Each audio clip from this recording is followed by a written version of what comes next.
Nabi SAW bersabda dalam hadisnya, "Ittaqillah haitsuma kunt." Bertakwalah kepada Allah Subhanahu wa taala dimanapun engkau berada. Wa atbi'is sayyi'atal hasanata tamhuha, dan iringilah keburukan itu dengan kebaikan, yang mana kebaikan itu dapat menghapus keburukan tersebut. Wa khaliqin nas bi khuluqin hasan, dan pergaulilah manusia dengan budi pekerti yang luhur. Dalam hadis ini Nabi SAW yang pertama mewasiatkan kepada kita untuk bertakwa kepada Allah Subhanahu wa taala dimanapun kita berada. Dalam keadaan apapun, baik itu di rumah, di kantor, di jalan, di tempat kerja, di masjid, atau dimanapun kita berada, senantiasalah bertakwa kepada Allah Subhanahu wa taala. Karena Allah Subhanahu wa taala itu memandang hambanya, mengawasi hambanya. Tidak ada yang tertutup bagi Allah Subhanahu wa taala. Jangan sampai Allah Subhanahu wa taala mendapatimu dalam larangannya, dan jangan sampai Allah Subhanahu wa taala itu kehilanganmu di dalam perintahnya. Takwa adalah mengerjakan apa yang diperintahkan oleh Allah dan menjauhi apa yang dilarang oleh Allah Subhanahu wa taala. Sebagaimana dijelaskan oleh Sayyidina Ali bin Abi Thalib karramallahu wajhah, ketika beliau ditanya tentang apa itu takwa, maka beliau jelaskan takwa adalah al-khawfu minal jalil, merasa takut kepada yang maha agung, yaitu Allah Subhanahu wa taala. Karena sifat takut itu penting ada pada diri manusia. Dengan rasa takut kepada Allah Subhanahu wa taala menjadikan manusia tidak melakukan apa yang dilarang oleh Allah. Rasa takut kepada Allah menjadikan manusia itu semakin taat kepada Allah Subhanahu wa taala. Namun jangan kita samakan takut kepada Allah dengan takut kepada makhluk. Sebagaimana dijelaskan, man khafa syai'an haraba minhu. Siapa yang takut kepada sesuatu, dia akan lari dari sesuatu yang ia takuti.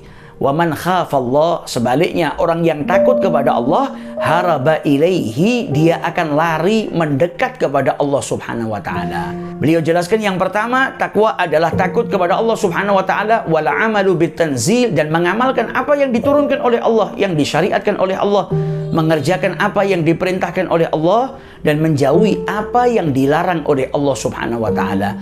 Wal qana'atu bil galil, dan merasa cukup dengan apa yang sedikit yang diberikan oleh Allah Subhanahu wa taala kepada dirimu. Wal isti'dad li yaumir rahil, dan memiliki persiapan untuk meninggalkan dunia yang fana ini. Karena manusia itu ketika hendak pergi keluar kota saja memiliki persiapan, pergi keluar ke negeri dia memiliki persiapan. Bahkan terkadang dia bikin draft, bikin catatan persiapan-persiapan yang hendak ia bawa. Bahkan terkadang perkara yang kecil sampai peralatan mandi pun ia persiapkan. Itu baru pergi keluar kota atau keluar negeri. Maka dari itu sudah seharusnya kita persiapkan diri kita untuk meninggalkan dunia yang fana ini. Persiapan apa saja yang sudah kita siapkan untuk menuju hari tersebut. Maka orang yang bertakwa adalah orang yang punya persiapan untuk meninggalkan dunia yang fana ini, punya persiapan untuk menghadap Allah Subhanahu wa taala, karena dunia bukan kampung halaman manusia, melainkan akhiratlah adalah kampung halaman manusia. Dan orang-orang yang bertakwa kepada Allah Subhanahu wa taala, mereka akan mendapatkan jalan keluar dari setiap permasalahannya. Orang-orang yang bertakwa kepada Allah Subhanahu wa taala akan diberikan rezeki yang tidak terduga-duga oleh Allah Subhanahu wa taala. Sebagaimana Allah Subhanahu wa taala berfirman dalam Al-Qur'an, "Wa may yattaqillaha yaj'al lahu makhraja." Barang siapa yang bertakwa kepada Allah Subhanahu wa taala, maka akan Allah berikan jalan keluar bagi setiap permasalahannya, setiap kesusahannya, dan ditambah di atas itu, wa yarzuqhu min haitsu la yahtasib, akan diberikan rezeki yang tidak terduga-duga. Ini keutamaan orang yang bertakwa kepada Allah Subhanahu wa taala. Bahkan orang yang bertakwa kepada Allah akan menjadikan derajatnya semakin tinggi, semakin dicintai oleh Allah. Dan dalam hadis ini Nabi SAW juga mewasiatkan kepada kita untuk mengiringi perbuatan buruk dengan perbuatan baik. Yang mana perbuatan baik atau amal hasanah akan menghapus daripada perbuatan buruk yang kita lakukan. Sebagaimana diriwayatkan, ada salah seseorang yang datang kepada Nabi Muhammad SAW setelah dia melakukan perbuatan dosa. Dan dia minta solusi kepada Nabi Muhammad agar dosanya diampuni oleh Allah Subhanahu wa taala. Dan Nabi SAW kemudian memerintahkan orang tersebut untuk berwudu dengan sebaik-baik wudu. Kemudian mendirikan sholat, yaitu sholat 5 waktu.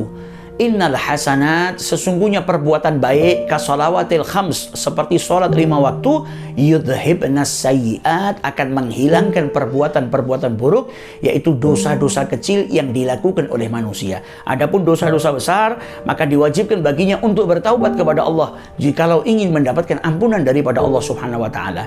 Adapun dosa-dosa kecil, maka dia dengan beramal soleh seperti sholat 5 waktu, bersedekah, berwudu, maka amal-amal tersebut bisa menjadikan dosa-dosa kecilnya digugurkan atau dihapus oleh Allah Subhanahu wa taala. Namun jangan sampai kita meremehkan perbuatan dosa, mau itu kecil, mau itu besar. Perbuatan dosa itu mendatangkan kemurkaan daripada Allah Subhanahu wa taala. Dan dosa kecil kalau dilakukan terus-menerus akan berubah statusnya menjadi dosa besar. Wa'iyadzubillah. Maka jangan sampai kita meremehkan perbuatan dosa. Dan wasiat beliau yang terakhir dalam hadis ini adalah wa khaliqin nas bi khuluqin hasan, dan pergaulilah manusia dengan budi pekerti yang luhur.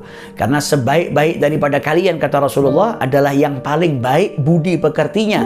Kita diperintahkan untuk bergaul kepada orang lain dengan budi pekerti yang luhur. Mau dia kerabatmu atau orang lain, sahabatmu atau orang lain, mau dia ahli maksiat atau orang yang taat, mau dia orang yang baik atau orang jahat sekalipun, Nabi Muhammad SAW mewasiatkan kepada kita untuk bergaul dengan orang lain dengan budi pekerti yang luhur, dan itu yang diajarkan oleh junjungan Nabi besar kita Muhammad SAW yang budi pekertinya dipuji oleh Allah Subhanahu wa taala dalam Al-Quran. Dalam hadis ini Nabi Muhammad memberikan 3 wasiat kepada kita: bertakwa kepada Allah dimanapun kita berada.